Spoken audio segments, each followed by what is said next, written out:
tickets for the most shameless tour in Vinewood. Get them right here. As I am contractually obliged to say, buckle up, everyone. It's showtime. Hey!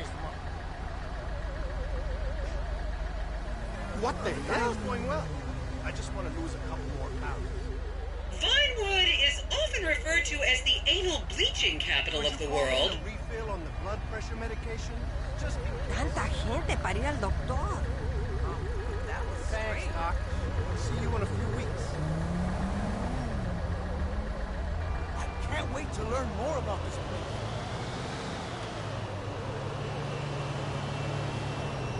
On your right, you'll see the world-famous Gentry Manor Hotel, a legendary party hangout for actors and rock stars and people trying to have sex with actors and rock stars. Built in 1921, it's been the scene of some classic Vinewood scandals over the years. One of my personal favorites was Al DiNapoli's overdose in 2002 after a chimpanzee blasted an 8-ball up his rear door with a water pistol. Fantastic! They say that on any given day there are at least 2 dead party girls in the trash cans round back. Isn't that great?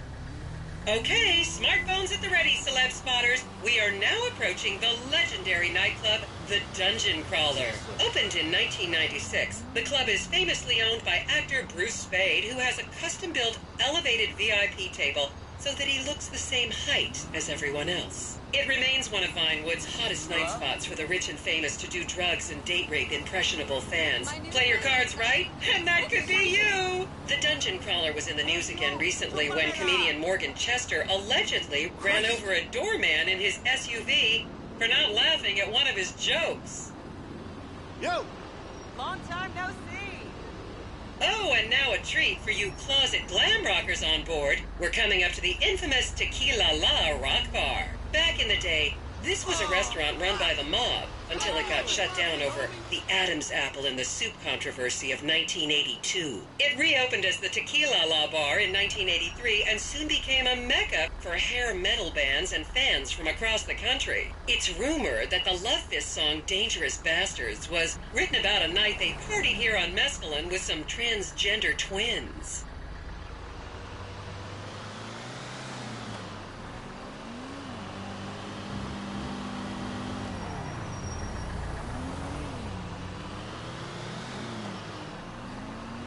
This looked better in the picture. Now this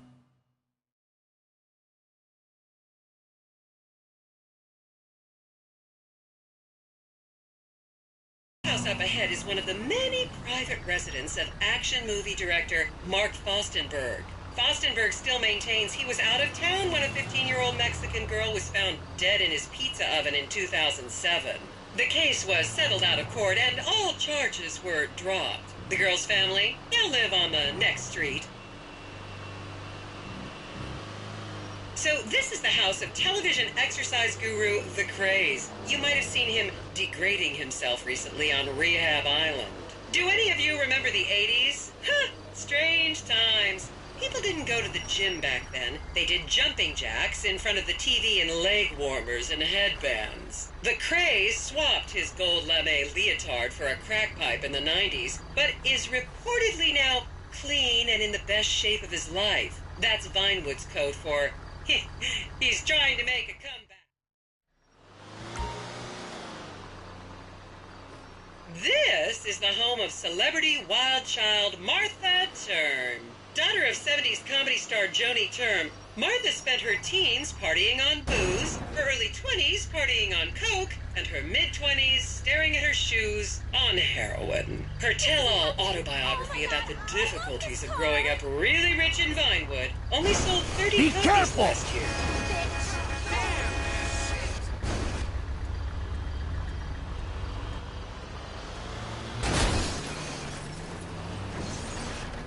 I should remind you this is a no-smoking bus. Unless, of course, it's medical marijuana. Fuck this You're all crap! right.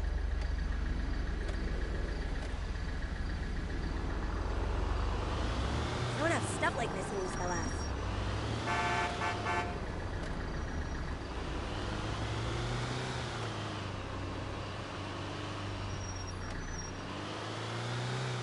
finally got to see it in person.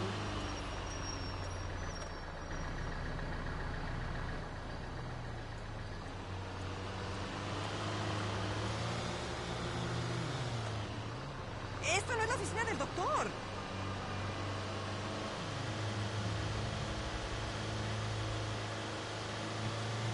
Just up ahead is another place to see and be seen in Rockford Hills, the Richmond Hotel. An iconic entertainment industry hangout, sleazy producer types have been promising to make young girl stars here for over 100 years now. Not gonna lie, I did some shameful things in that lobby bar in my youth, but I've put that period of my life behind me now.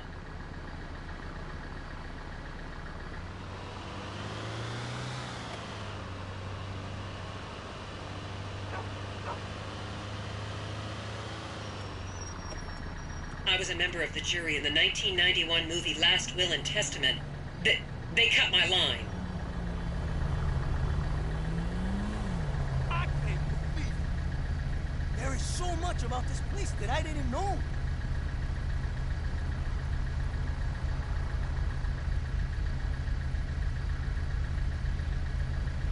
I can't help thinking we should have stayed at home.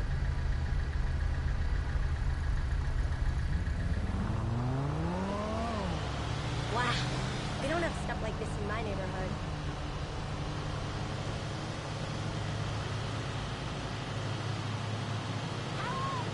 Is everyone having fun?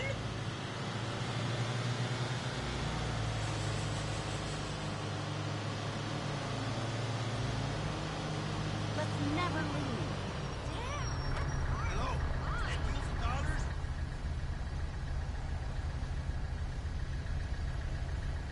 Hey, where's my doctor? Where am I? I'm DJing on Friday.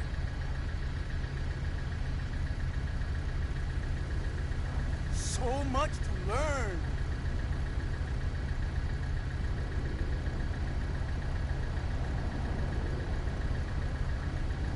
Count yourselves lucky, my prescription just got renewed this morning. I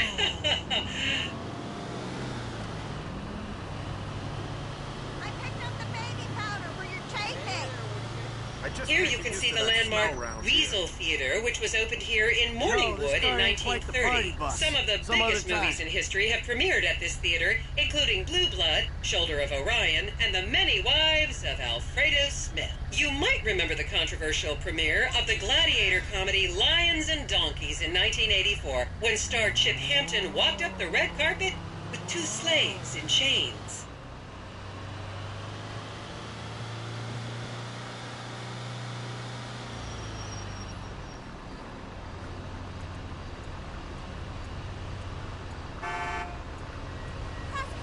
No one in East LS is going to believe me.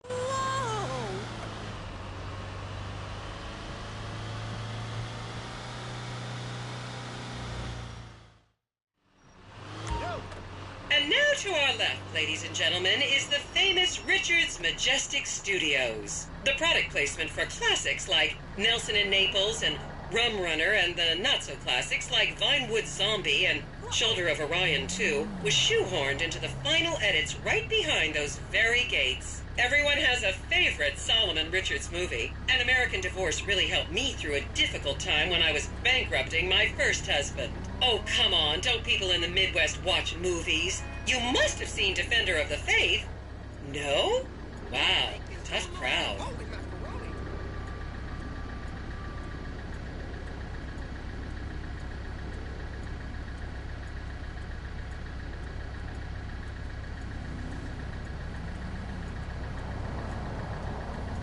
Just up ahead on the right is where Delancey Medua's septon fell out after a ketamine party.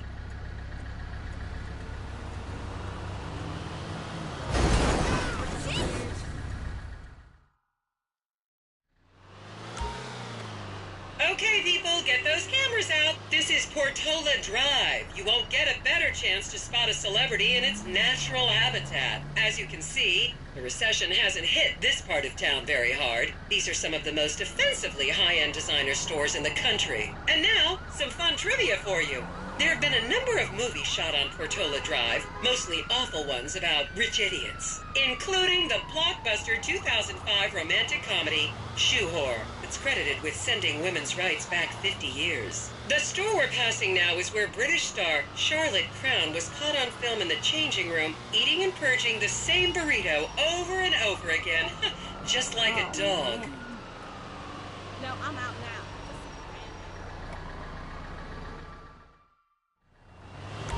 This is the Epsilon Center. Anyone with red hair, please cover it for your own safety. If you really want to meet a famous celebrity, this place is packed full of them. Take an introductory course. It changed my life. Kiflam!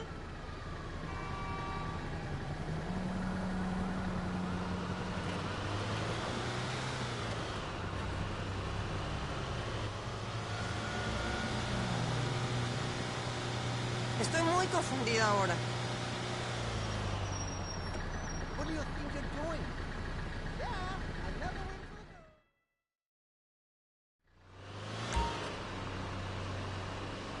the... And here is City Hall. This is where the mayor's office is, if any of you care. You might recognize this building from the 20-minute final dogfight to save Earth in the movie Invasion Los Santos. Without a job and the drugs, of course. Heavens! It's bullshit. I'm a grown-ass man.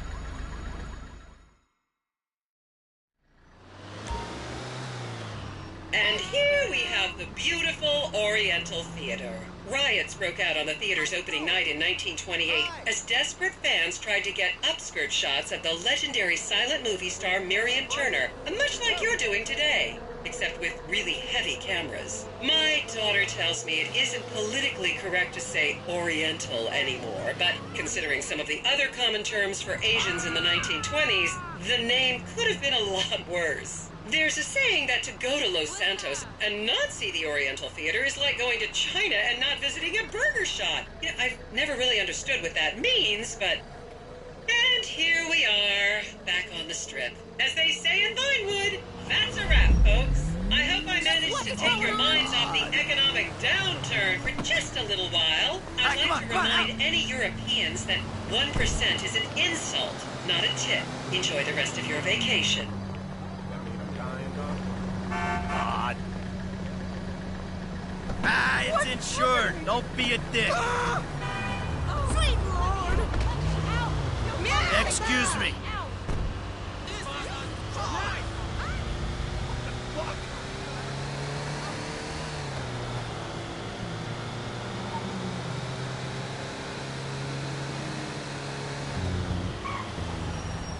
Oh, I wish there was more time today.